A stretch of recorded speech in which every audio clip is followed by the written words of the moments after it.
मंडळी, जनमानसात प्रश्न उमटला. भाषेस काय एवढे स्थान, भाषेस काय एवढा मान, मनुष्याचे हृदय. भाषा म्हणजे सर्जनाचा होंकार, भाषा म्हणजे बुद्धीचा आविष्कार, मनुष्याचे हृदय. अक्षय भाषा, मराठी भाषा. अक्षय भाषा, मराठी भाषा. जतन भाषेचे, रक्षण संस्कृतीचे. अक्षय भाषा, मराठी भाषा. अक्षय भाषा, मराठी भाषा. नमस्कार मंडळी, मी भाग्यश्री बारलिंगे. अक्षय भाषा या संस्थेतर्फे तुम्हा सर्वांचे मनःपूर्वक स्वागत. यावर्षी तुम्हाला उत्तमोत्तम पुस्तकं वाचायला वेळ मिळो या शुभेच्छा. तुमच्या या उत्तमोत्तम पुस्तकांच्या यादीत ज्ञानेश्वरी हे पुस्तक असेलच, जे नेहमीच माझ्या यादीत असतं.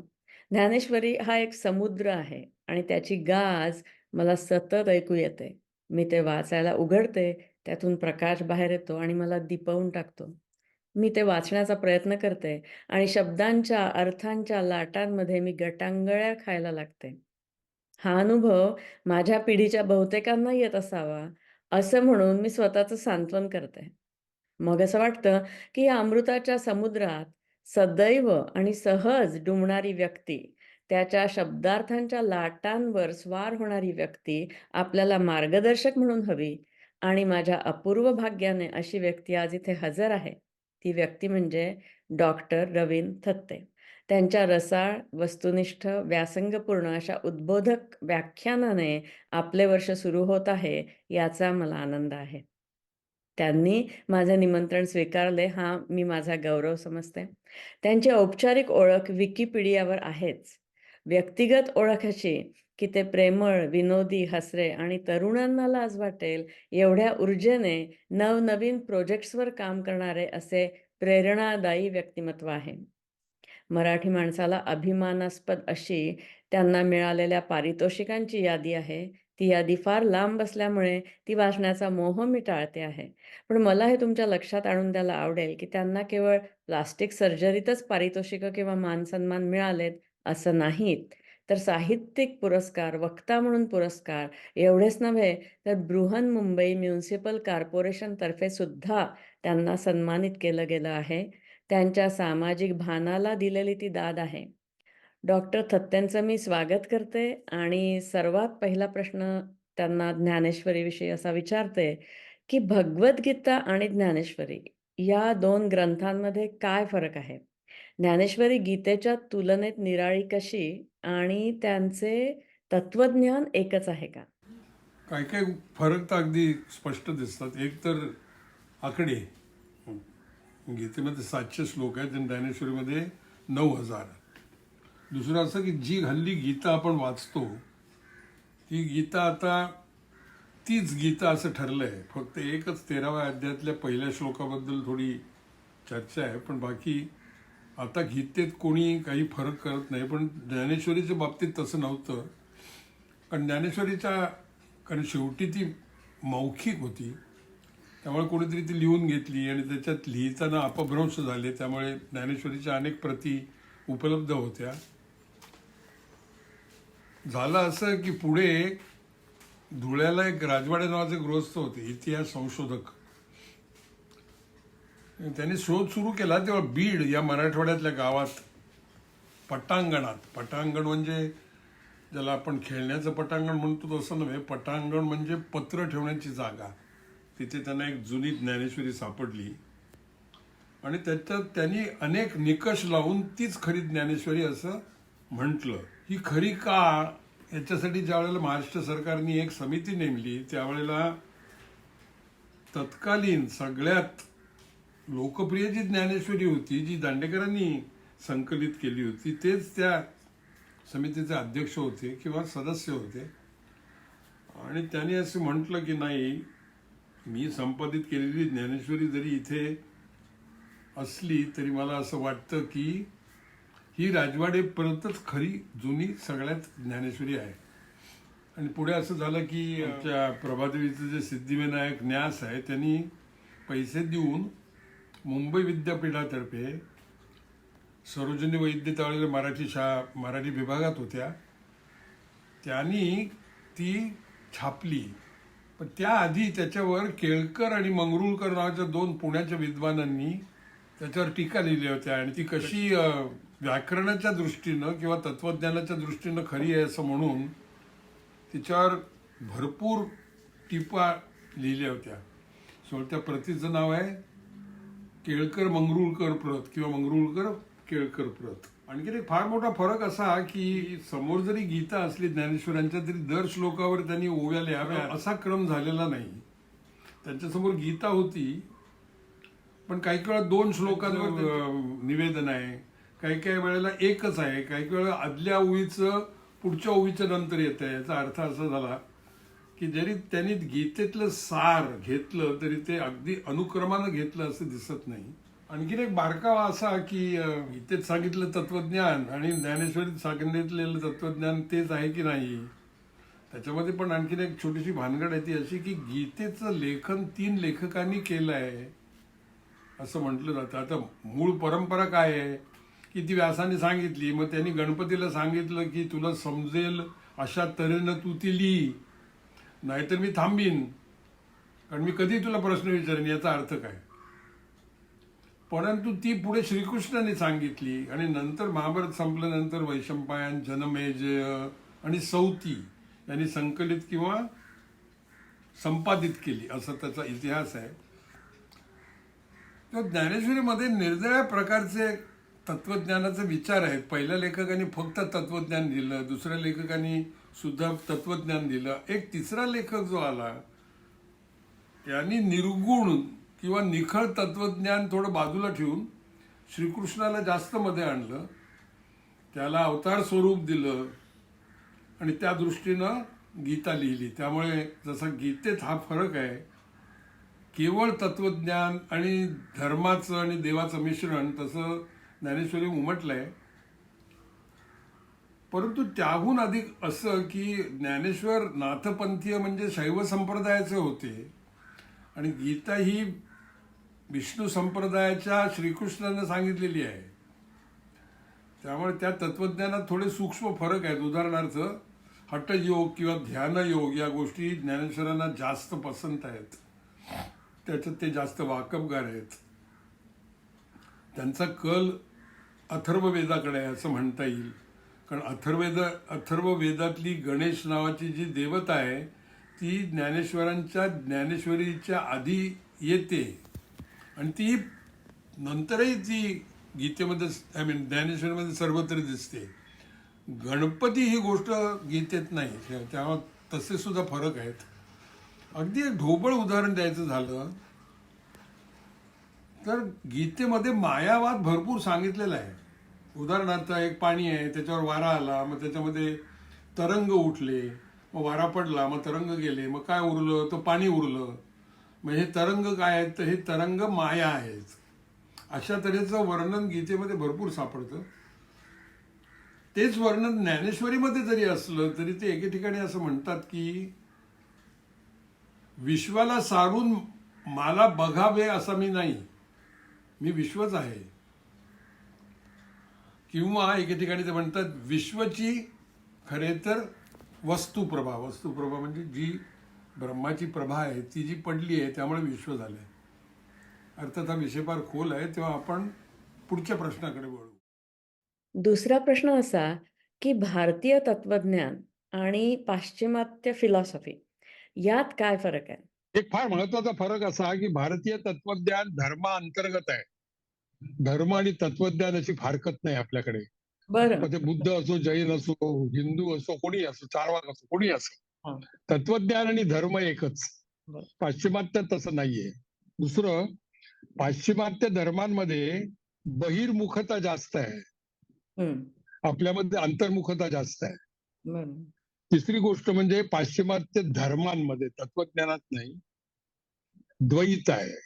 तो ईश्वर आणि मी, ईश्वर आणि माणसासाठी हे जग निर्माण केलं ही जी कल्पना आहे बरोबर. ती आपल्यामध्ये नाही.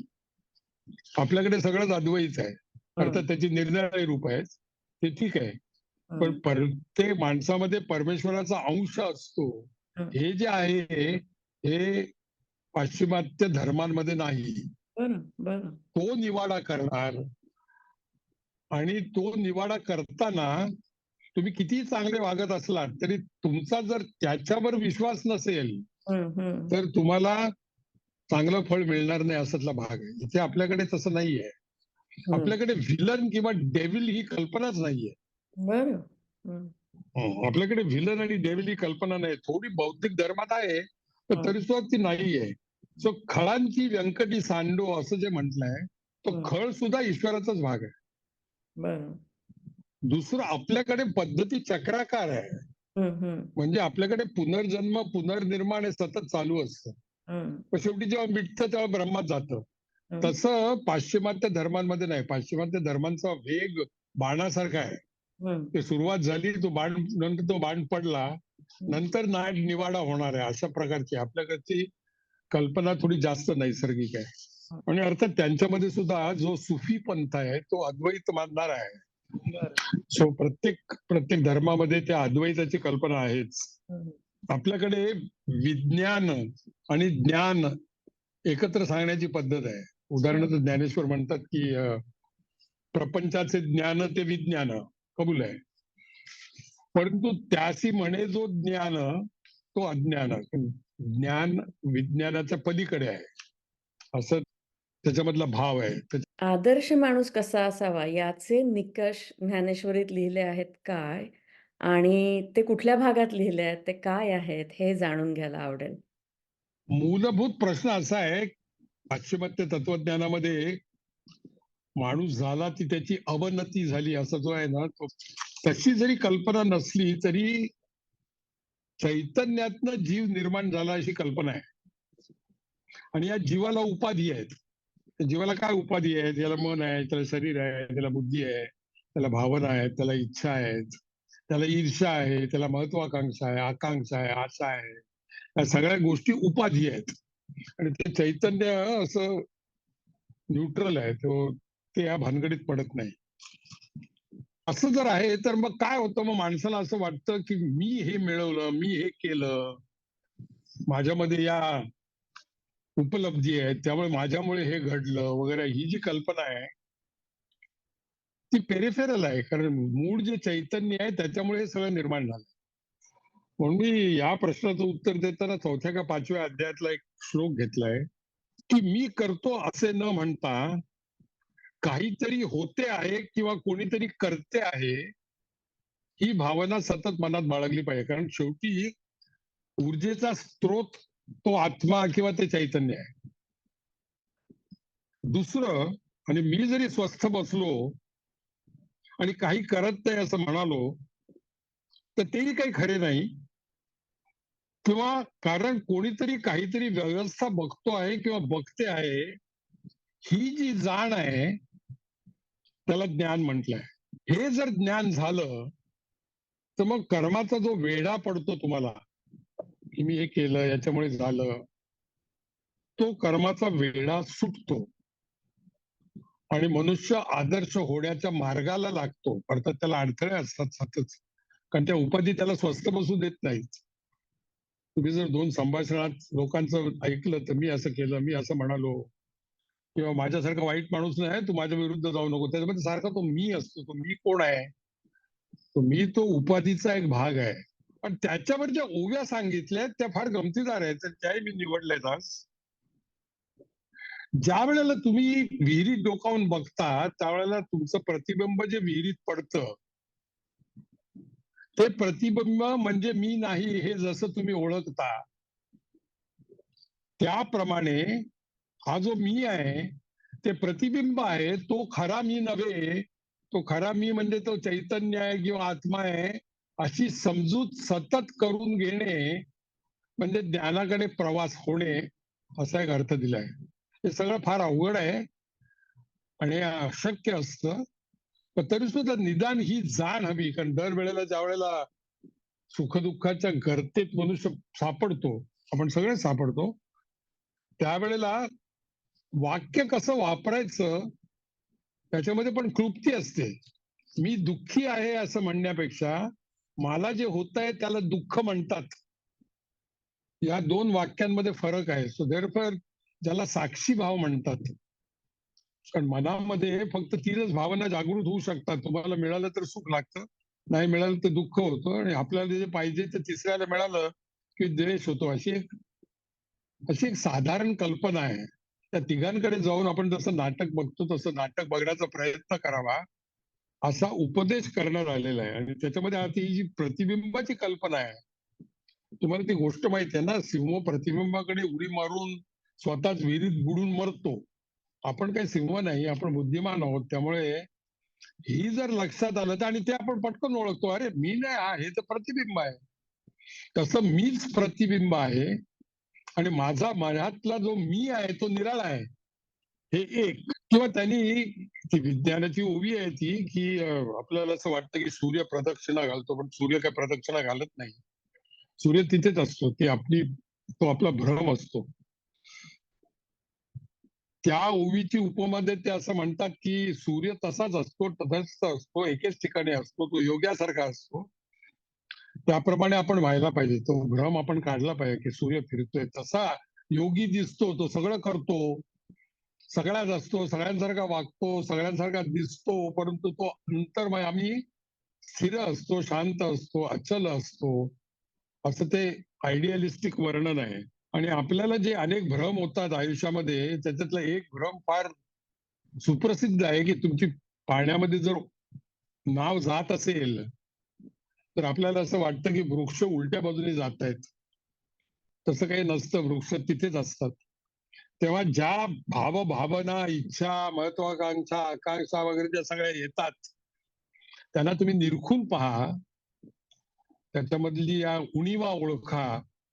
तुम्ही कर्म तर काय तुम्हाला सुटत नाही, कारण ज्या वेळेला विश्व निर्माण झालं तेव्हापासून कर्म सुरू आहे, आणि ते तसंच चालू राहणार आहे. त्याच्यामध्ये बुद्ध म्हणतो तसं काही काही वेळेला आपला दिवा लागतो आणि मिटतो, पण तोपर्यंत आपलं कर्म चालूच राहतं. तर शक्यतोवर जे चाललंय ते निरखून बघा. मीपणा कमी करा, अहंकार कमी करा, आशा आकांक्षा कमी करा, पण कर्म करत राहा. यामुळे मनुष्य आदर्श होऊ शकतो, आणि ते फार अवघड आहे. पण तो असा आदर्श झाला आणि त्याच्या उपरी गेल्या की जे परिणाम होतात,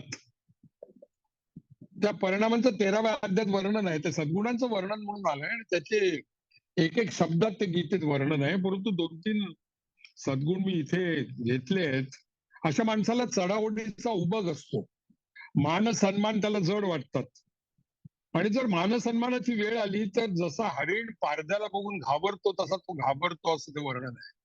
गमतीदार वर्णन आहे. दुसरं, परोपकार जाहीर करत नाही. मी तुझ्यासाठी केलं, तू माझ्यासाठी कर, हे करत नाही. ज्ञानाचा टेंबा मिरवत नाही. आणि त्याच्या ज्या ओव्या आहेत त्या पण फार गमतीदार. ज्ञानेश्वरांची बुद्धिमत्ता, जसा लोभी आपला ठेवा लपवतो, तो असं दाखवत नाही पैसे किती आहेत ते. आणि नंतर 2 बायकांबद्दल ओव्या आहेत, त्या फार इंटरेस्टिंग आहेत, त्या काळातल्या आहेत. वेश्या ज्याप्रमाणे आपलं वय लपवते, आणि त्याच्या उलट कुलीन स्त्री एकटी असली तरी आपले शरीर उघडे करत नाही, त्याप्रमाणे जो आपल्या उपलब्धी लपवतो तो सद्गुणी, त्याला ज्ञानाचा स्पर्श झालाय, असं त्यांनी सांगितलंय.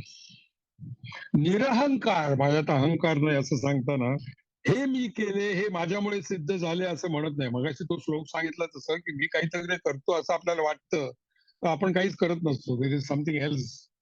त्या उपाधी ज्याच्यातनं निर्माण झाल्या त्याच्यामुळे सगळं चालू असतं. आणि त्याचं उदाहरण देताना, वारा जसा सहजपणे वाहतो किंवा सूर्य हेतूशिवाय उगवतो, सूर्याला उगवण्यात हेतू नसतो, अर्थात तिथे उगवत नाही तो, तिथेच असतो. किंवा गंगा वाहताना तिला उद्दिष्ट नसते, ती नुसतीच वाहते, त्याप्रमाणे माणसाने कर्माच्या प्रवाहात वाहावं. आपल्या उपाधींचा फार बडेजाव माजवू नये, असा त्याचा अर्थ आहे. सो इथे आदर्श माणूस म्हणजे ज्याला त्याच्या खऱ्या स्वरूपाची जाण आहे आणि त्यामुळे त्याला या गोष्टी एफेक्ट करत नाहीत. त्याला आदर्श म्हणून म्हणायला हरकत नाही, कारण त्याच्याबद्दल खूप बोलता येईल. म्हातारपण, मृत्यू आणि पुनर्जन्म या अतिशय गुंतागुंतीच्या विषयांविषयी ज्ञानेश्वरी आणि गीता या 2 ग्रंथात काय सांगितले आहे? सगळ्यात महत्वाचं, पुढे येणाऱ्या म्हातारपणाचा आधीच विचार करावा. बरोबर. आपलं पुढे कसं होईल याचा इन्शुरन्स काढतो की नाही, पण तो भौतिक असतो. हं. तर मी माझ्या बायकोला म्हणतो, जसं आता आमची वय झाली, की आपल्याला अगदी अंतिम काळी दुसऱ्यांवर अवलंबून राहू नये म्हणून आपल्याकडे थोडी संपत्ती हवी. पण आपल्याला जर काही मदत लागली किंवा नोकर ठेवावा लागला, नर्स ठेवावे लागले, असा जो आपण विचार करतो ना, तो संपत्तीविषयी विचार असतो. वी आर हं. मेकिंग फिजिकल और monetary provisions, but there is such a thing as a mental provision. हं, हं. मानसिक तयारी पाहिजे. मी असं म्हणत नाही की एखादं कपल हनीमूनला गेलं तर हनीमूनच्या काळी सकाळी ब्रेकफास्ट घेताना अरे आपल्याला म्हातारपण येईल असं त्यांनी एकमेकांना सुचवावं असं मी म्हणत नाही. अ, परंतु ही जाण सतत पाहिजे आणि त्याचं वर्णन करताना ज्ञानेश्वरांनी जे म्हातारपणाचं वर्णन केलंय ते मी थोडं इथे आणलंय. हं. शरीरातील पुष्टी पुढे वाळलेल्या काचरी सारखी होईल, हं. म्हणजे पोटॅटो चिप्स. आह! सुगंध घेणारे नाक उंटाच्या गुडघ्यासारखे होईल. कमळासारखे डोळे पिकलेल्या पडवळासारखे होतील. बापरे! भुवया झाडाच्या जुन्या सालीसारख्या लोंबतील. बापरे!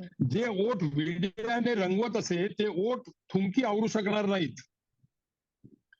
वाणी बिघडेल, दाताच्या खिंडीतून लाळ बाहेर राहील, कानाची कवाडे बंद ओढतील, बुजगावणे जसे हलते तसे अंग कापत राहील, हं.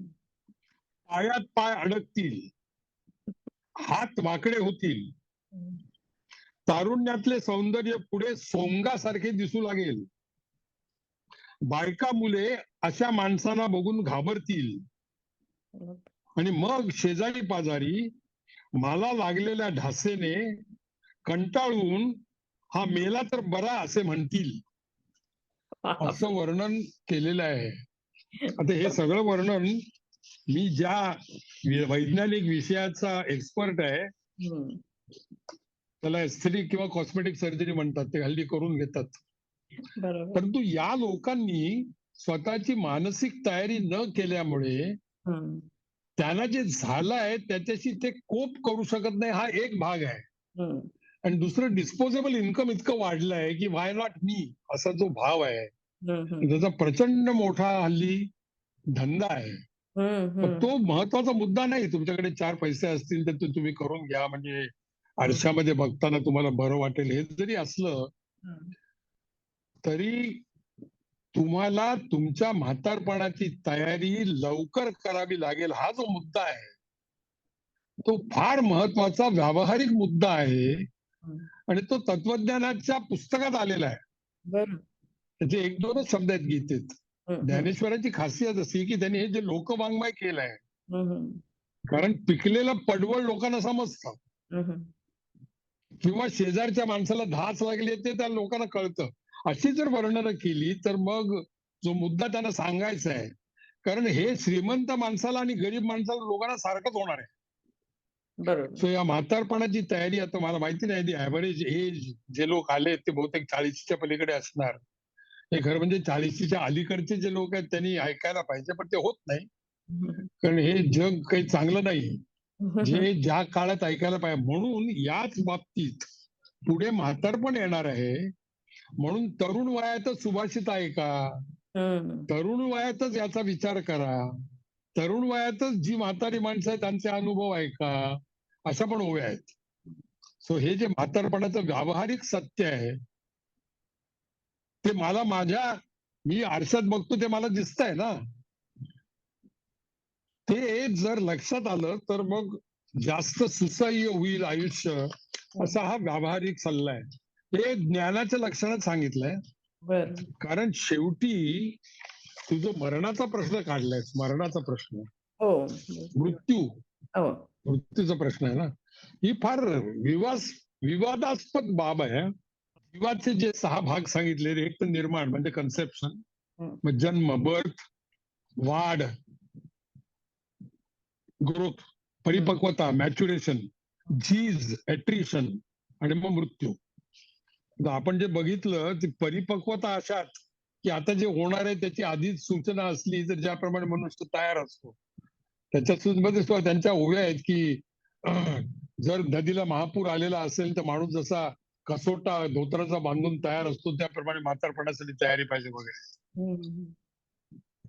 प्रश्न असा की मृत्यू कसला होतो? तर मृत्यू शरीराचा आणि त्याच्या उपाधींचा होतो, परंतु त्यातल्या चैतन्याचा होत नाही. त्या चैतन्याला अग्नीची उपमा देण्यात आली. हे जे 8व्या अध्यायातले श्लोक आहेत, 8व्या अध्याय फार मिसलेनियस आहे गीतेमधला. त्याच्यामध्ये काळाचं वर्णन आहे, त्याच्यामध्ये विश्वाच्या निर्मितीचं वर्णन आहे, पण शेवटी मृत्यू हा विषय घेतलाय आणि त्याच्यामध्ये खूप मोठ्या विवादास्पद गोष्टी सांगितल्या आहेत. हं. त्याचं स्पष्टीकरण करण्याची गरज आहे.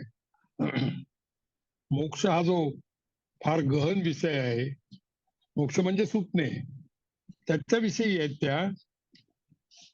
त्याच्यामध्ये असं म्हटलंय की आयुष्यभर मनुष्य जे अनुभवतो हं. ते मृत्यूच्या वेळेला एकत्रित जमा होतं. बरं. त्याचा अर्थ असा झाला, हं. आशा, आकांक्षा, महत्वाकांक्षा, लोभ, फार प्रेम करणं, फार चिकटणं, फार स्नेह करणं, फार दुःख करून घेणं, या ज्या जागतिक किंवा या भूत गोष्टी आहेत, हं. त्याच्यामध्ये मनुष्य जर जन्मभर अडकलेला असेल तर त्याच गोष्टी ज्यावेळेला मृत्यू होतो आणि पंचमहाभूत ज्यावेळेला जायला निघतात, कारण ती एकत्र येऊन शरीर झालेलं आहे ना, हं, हं. तेव्हा त्या सगळ्या गोष्टी एकत्र येतात. अच्छा. आणि मग ती जी वर्णन आहेत ती डेडली वर्णन आहेत हं. की अशा जर गोष्टींचं फार आधिक्य असेल, जीव फार अडकलेला असेल आयुष्यभर. ती काहीतरी गोष्ट होती ना, एक म्हातारी मरायला टेकली, ती मला नाही नाही माझ्या मुलाचं लग्न होऊ दे, मग मी नक्की मरीन. परंतु मुलाचं लग्न होतं तरी सुद्धा ती मरत नाही. मग ते कोणीतरी म्हणाले, अहो तुमचं वय झालं, तर मला मरायचं आहे, पण मला नातू बघायचं आहे. नातू झाल्यानंतर म्हणते नाही नाही मला त्याची मुंज बघायची आहे. तशातला हा प्रकार आहे थोडाफार की काय वाटेल ते झालं तरी आपण त्या उपाधींमध्ये बुडलेलो असतो आणि त्याच्याबद्दल जर आपण सुटका करून घेतली हळूहळू, आपल्याला ज्ञान होत गेलं की हे काय सगळं मंडल आहे, बेकार आहे, याला काय अर्थ नाही, याच्यात आपण बुडलोय. पण याच्यामध्ये काय, don't take yourself seriously, don't have a chip on your shoulder, असं ज्या इंग्रजी म्हणी आहेत, हं, हं, हं. काही उरत नाही. आता माझ्या आयुष्यामध्ये 2-3 फार मोठे डॉक्टर होऊन गेले, फार मोठे डॉक्टर होऊन गेले. मला केवढं वाटायचं त्यांच्याविषयी. ती माणसं गेली आणि 15 वर्षात ती कोण होती हे विसरले सगळे. सो तसं होणार आहे असं जर पहिल्यापासून आपल्याला वाटत राहिलं तर मग आपली ज्याला अडकणं म्हणतात, अटॅचमेंट म्हणतात, ती कमी होते. फार जर फार अडकणं असेल तेव्हा पंचमहाभूत ज्या वेळेला जायला निघतात त्यावेळेला खूप अंधार होतो, चिखल होतो हं. आणि धूर होतो, बरं. असं वर्णन आहे.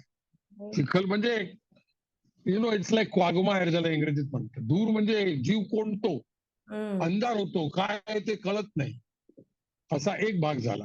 हं. तुम्ही जर फार अटॅच नसाल, if you have the proper perspective की मी म्हणजे आत्मा आहे, मी म्हणजे शरीर नाही, ठीक आहे ना, आता माझ्या मुलांचं असं झालं किंवा या नातेवाईक माझे असं वागले, या सगळ्या गोष्टी जर तुम्ही सोडून दिल्यात आणि तू जसं काम करतेस, उदाहरणार्थ तुझी तोंडावर स्तुती करत नाही, परंतु हे जे तू काम करतेस त्याच्यामुळे मन विरंगुळा जो होतो आणि त्याच्यामध्ये स्वतःला विसरणं आणि लोकसंग्रह जो होतो, अशा ज्या प्रवृत्ती किंवा ऍटिट्यूड्स आहेत, त्या जर बळावत गेल्या तर ज्या वेळेला मृत्यू येतो त्यावेळेला खडखडीत प्रकाश असतो आणि तो अग्नी तेवत असतो, अरे वाह! कोंडमारा होत नाही, धूर नसतो, चिखल नसतो, सगळीकडे प्रकाश पडलेला असतो आणि मग जीव जातो. हं. अशी 2 वर्णन आहेत. पण त्याच्यामध्ये एक फार मोठी भानगड आहे. हं. ती भानगड अशी की त्या श्लोकांबरोबरच एक अतिशय विवादास्पद श्लोक आहेत की उत्तरायणात दिवसा शुक्ल पक्षात जर तुम्हाला मृत्यू आला तर मग तुम्ही चांगल्या मार्गाने जाता. त्याच्या उलट दक्षिणायनात रात्री वगैरे वगैरे जर मृत्यू आला तर मग त्याला अर्चिदाती मार्ग आणि काहीतरी चंद्र मार्ग असं म्हटलं. ते काय खरं नाही. याचं कारण तुला सांगतो. ज्ञानेश्वर बंडखोर आहेत ना, त्यामुळे त्या बंडखोरीने मी आकृष्ट झालेलो आहे. धृतराष्ट्र मोहितू म्हणून सुद्धा he is trying to tell you something else. त्याचं कारण असं की उत्तरायण फक्त उत्तर गोलार्धात असतं ना, त्यावेळेला दक्षिण गोलार्धात जी माणसं मरतात त्यांचं काय होतं, असले प्रश्न विचारता येतात. पण त्याच्यावर 2 गोष्टी सांगण्याजोग्या आहेत. ज्याला आपण चैतन्य स्वरूप आहोत असे वाटत राहते, म्हणजे शरीर नाही, आपण चैतन्य स्वरूपात असं वाटत राहते. शरीर मौन गौण असते. काळाच्या ओघात पाण्यात उठलेली एक क्षणभंगूर लाट आपण नाही. आपण पाणीच आहोत हे जे ओळखतो आणि नामरूपात न पडता ज्याला आडनावाही उरत नाही, तो कोणत्या काळी कुठे जाणार त्याला चैतन्यासारख्याच देह, देश, दिशा आणि काळ उरत नाही, अशा ओव्या ज्ञानेश्वरांनी सांगितल्या. त्याच्या श्लोकामध्ये हा मतितार्थ फारसा आलेला नाही. त्यांचं असं म्हणणं आहे की तुम्ही जर चैतन्य आहात, चैतन्य सगळीकडे आहे ना, त्याला कुठे त्याला काही दिशा नाही, त्याला देश नाही, त्याला काळ नाही. तर तसं जर उपाधी तुम्ही कमी केल्यात, तुम्ही अडकला नाहीत, भावभावनांच्या चिखलात जर बुडला नाहीत किंवा कमी बुडलात, तर मग शेवटचा चिखल कमी होतो. आता कॅनडा स्थित एक श्रीश बर्वे नावाचा माणूस आहे, त्याने एक पुस्तक लिहिलं आहे, न्यूटनाटे वाट पुसतो. तुम्ही जर ज्ञानेश्वरांच्या समाधीचा काळ बघितलात तर ज्ञानेश्वरांनी दक्षिणायनात कार्तिक महिन्यात कृष्ण पक्षात समाधी घेतलेली आहे. याचा काय अर्थ काय झाला, म्हणजे श्लोक बेकार झाले ना. पण ते म्हणतात ते खरं आहे, कारण त्यांना असं वाटलं की आता आपलं इति कर्तव्य संपलं आहे, त्यांनी चैतन्य स्वरूप ते झाले, पण त्यांनी समाधी घेतली. आता ती समाधी घेतली की नाही मला माहित नाही. पण ही जी मेख त्यांनी केली आहे की ज्याप्रमाणे ऊर्जेला देश, दिशा, काळ आणि स्वरूप नसतं, तसं जर आपण स्वतःला कल्पित गेलो तर मग आपला मृत्यू सहज होतो, छान होतो, प्रकाश असतो, टवटवीत अग्नी असतो वगैरे वगैरे. हा जो मोक्ष ही जी भानगड आहे, मोक्ष इज लिबरेशन, याचा अर्थ तुम्हाला परत उपाधी चिकटत नाही. आणि याला प्रूफ काहीच नाही हो. प्रूफ कसला आलाय, हे सगळं कल्पना आणि बुद्धीचा विलास आहे. एखाद वेळेला असंही असू शकेल की माणसाचं आयुष्य सुसह्य व्हावं, पण त्याला एक प्रलोभन म्हणून तुला मोक्ष मिळेल, तू जर आत्ता चांगला वागलास, असंही सांगण्याचा उद्देश असावा. पण ते फारच बंडखोरी झाली ती. म्हणजे आता आता पुनर्जन्म, आता समजा हा चिखलात धुरात अडकलेला माणूस, त्याचा पुनर्जन्म होणार ना, कारण याचा जीव सुटलेला नाही. आता मी तुम्हाला एक प्रश्न विचारतो की तुम्ही पुनर्जन्माची फार थट्टा करू नका. याचं कारण तुम्हाला सांगतो. शेवटी तुम्ही म्हणजे तुमच्या आईबापांचा पुनर्जन्म असतो की नाही, कारण त्यांचे सगळे गुण तुम्ही घेऊन जन्मता की नाही. बरोबर. पुनर्जन्म नाही तर गुणर्जन्म तर होतोच ना. बरोबर. तुम्ही त्यांच्यासारखे दिसता, गोरे किंवा काळे असतात, कोरडे केस असतात, तुमच्या व्याधी त्यांच्यासारख्या असू शकतात. याचा अर्थ काय की आपल्या शरीरामध्ये जी जनुक असतात, ती जनुक स्त्री आणि पुरुषांची मिळून ज्या मुलामध्ये जातात, ती निरनिराळ्या प्रभावानं प्रगट होतात. तर हा जो गुणर्जन्म होतो तो जीन्समुळे होतो ना. आणि जीन्स काय आहे, genes are made of atoms, molecules काय असेल ते. आणि हे ऍटम्स आणि मॉलिक्युल्स आहेत, हे जे आहेत ते काही वेळेला कण असतात आणि काही वेळेला तरंग असतात, असं आधुनिक विज्ञान तुम्हाला सांगतं. म्हणजे थोडक्यात ही इंधनाची एक भट्टी असते. आता तुम्हाला आणखीन एक उदाहरण देतो. हल्ली असं म्हणतात की भारतामध्ये मधुमेहाची साथ पसरली आहे. त्याचं जर तुम्ही संशोधन केलं तर असं दिसतं की भारत ज्या वेळेला गुलामीत होता, ज्या वेळेला गरिबीत होता, ज्या वेळेला तिथली माणसं कुपोषणाने किंवा उपोषणाने बाधित होती आणि तरी सुद्धा त्यांना खूप श्रम करावे लागत होते, त्यावेळेस जनुकांच्या वरती जी शिंग असतात, ज्याला एपिजीन्स म्हणतात, त्यांच्यामध्ये बदल होऊन या स्थितीमध्ये कसं राहायचं काटकपणे, असा तो बदल झाला होता. समजा 1947-48 साली ती स्थिती होती. आता गेल्यानंतर हल्ली रेफॉर्मेशन झालं आणि हल्ली सुबत्ता, 5वी आपण आता इकॉनॉमिक स्थिती आहोत, आपण 3री होणार आहोत, वगैरे वगैरे. ही जी सुबत्ता आली, शहरीकरण झालं, कुपोषण तसंच राहिलं, उपोषण संपलं. रामदासाची जी मूर्खांची लक्षणं आहेत, त्याच्यामध्ये रस्त्याच्या कोड्याला वर राहून शिळं काहीतरी भलतं सलतं खाणं, हे मूर्खाचं लक्षण सांगितलंय ना. हा मूर्खपणा आता चालू आहे ना. ज्या तऱ्हेचा आपण खातोय, मी असं म्हणत नाही की अमेरिकेची आपण कॉपी करतोय, कारण आपल्याकडचे काही कुपोषणाचे पदार्थ कमी नाहीत.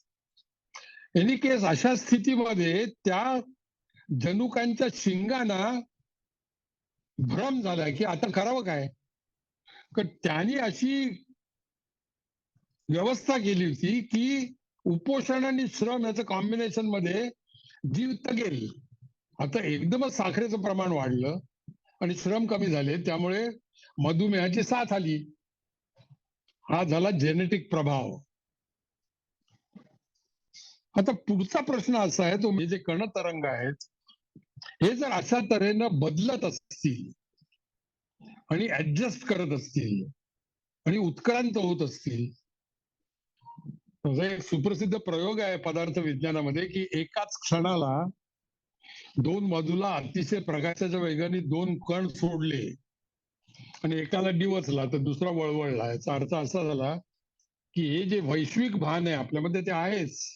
विश्वाला भान आहे, ब्रह्माला दुसरं काही नाही, स्वतःचं भान आहे आणि ते भान संबंध विश्वात पसरलंय. सो हे वैश्विक भान आहे. सो हे जनुकांमधले जे बदल आहेत, हे जे वैश्विक भान आहे, ते कुठेतरी जाऊन कुठे जरी जर उतरलं तर जे परिणाम होतील ते परिणाम नुसत्याच गुणर्जन्म नव्हे तर पूर्वीच्या अनुभवावर आधारित असतील, असं पुनर्जन्माचं म्हणणं आहे. बरं बरं. आता आपण ज्या वेळेला मी अमेरिकेत नेटफ्लिक्स बघतो, तर तिथे जो माणूस बंदूक मारल्यानं एकाला मारला, त्याने ती बाई रडते, ते रडणं स्ट्रॅटोस्फिअर मधनं येऊन माझ्यापर्यंत पोहोचतं आणि माझ्यावर जर परिणाम होत असेल तर त्या वेव्ह जशा माझ्यावर परिणाम करू शकतात, त्याचप्रमाणे या वैश्विक ज्या गोष्टी आहेत त्या जर एखाद्या जनुकावर परिणाम करत असतील तर नुसताच गुणर्जन्म होत नाही, तर अनुभवाचं पण पुनर्जन्म होतो. बरं बरं. अच्छा. मग त्या अनुभव सिद्ध गोष्टींमुळे जे तुम्ही प्रारब्ध म्हणून जन्मता, गुणर्जन्म होऊन जन्मता, मग क्रियमान कर्म सुरू होतं, तुमची परिस्थिती निराळी असते. बरोबर. परंतु ते जे अनुभव आहेत ते चाइल्ड प्रॉडिजी होते कशी चाइल्ड प्रॉडिजी, एकाच माणसाची मुलं जर आहेत किंवा ज्याला युनिओव्ह्युलर ट्विन्स म्हणतात, ते दिसायला सारखी, दोघांचे किरवळे केस, त्यांना तेच सगळं, परंतु दोघांचे आयुष्य अगदी निराळे होतात. एक गोष्ट सांगतो आणि नंतर संपवतो. मी प्लास्टिक सर्जन असल्यामुळे क्लेफ्ट फ्लिप म्हणजे दुभंगलेला ओठ याचा आम्ही टिळक रुग्णालयात तपास चालवला होता, त्यामुळे मी ऍस्ट्रॉलॉजी शिकवत होतो. तर मी असं ठरवलं की एक आमच्याकडे बाळणपणाचा वॉर्ड होता, तिथे क्लेफ्ट फ्लिप बेबी झाली की आम्ही त्याची पत्रिका मांडायचो. आणि असं दिसलं आम्हाला की त्या सगळ्या क्लेफ्ट फ्लिप बेबीच्या पत्रिकामध्ये शनी दूषित होता. मी आनंदाने नाचायला लागलो. म्हटलं अरे मला काहीतरी सापडलं. म्हणून मी माझ्या एका जरा हुशार भावाला सांगितलं की हे बघ, असं मला दिसतंय. तो म्हणाला पण मुंबईत इतर ठिकाणी जी त्याच वेळेला नॉर्मल मुलं जन्मली त्यांच्या पण पत्रिका त्याच आहेत ना. सो मी माझ्या ऍस्ट्रॉलॉजीच्या टीचरकडे गेलो. म्हटलं सुलूते हे कसं काय बोलताय? रवीन असं काय करतोस? पुनर्जन्मामध्ये पूर्वीच्या जन्मांमधल्या अनुभवांचं संक्रमण होतं. आता बुद्ध जो आहे ना, बुद्ध तो आत्मा मानत नाही ना, पण तो सुद्धा म्हणतो की या जन्मातल्या अनुभवांचं पुढच्या जन्मामध्ये संक्रमण होतं. आणि मग ती ज्ञानेश्वरांची सुप्रसिद्ध ओवी आहे की अशा माणसांच्या आयुष्यात सूर्योदयापूर्वी ज्याप्रमाणे तांबडं फुटतं हं. त्याप्रमाणे ते लोक वयाच्या अगदी लहानपणीच विद्वत्तापूर्ण वागायला लागतात. आणि हा आपला अनुभव आहे, कारण काही काही माणसं एक्सेप्शनल असतात. हं. त्याच आईबापांची 2 मुलं किंवा मी म्हटलं तसं universal twins. So therefore there is scope to imagine हं. that there is such a thing as influence of unknown things हं. on our genetic makeup. बरं. All other things being constant, हं, हं. therefore such a thing is possible. Very nice. म्हणून ती पुनर्जन्माची कल्पना मांडण्यात आली आहे हं, हं, हं. बरं. आणि ती अगदीच टाकाऊ नाही. आपल्या सर्वांच्या आवडत्या दिग्दर्शिका सुमित्राबाई भावे यांचा शेवटचा चित्रपट दिठी यात त्यांनी ज्ञानेश्वरीतली एक ओवी घेऊन त्याच्यावर गाणं रचलेलं आहे. त्याचे शब्द असे आहेत, आता आमोद सुनास झाले, श्रुतीसी श्रवण रिघाले, आरिसे उठिले लोचनेसी. अतिशय सुंदर गाणं आहे. आपण पहिल्यांदा गाणं ऐकूया आणि नंतर प्रश्न असा मी विचारते आहे डॉक्टर थत्तेंना, की या ओवीचा अर्थ काय? आता आमोद सुनासी झाले, श्रुतीशी श्रवण रिगाले. आमोद सुनासी झाले, श्रुतीशी श्रवण रिगाले. आरिसे उठिले लोचनेसी. आरिसे उठिले लोचनेसी. आपुलेनी समीरा पाणे, वेल्हावती विंदाणे. की माथेची चाफे पडणे बहकताती. की माथेची चाफे पडणे बहकताती. जिव्हा लोटली रसे, कमळ सूर्यपणे विकाशी. चकोरची जैसे चंद्रमा झाले, चकोरची जैसे चंद्रमा झाले, चंद्रमा झाले, चंद्रमा झाले.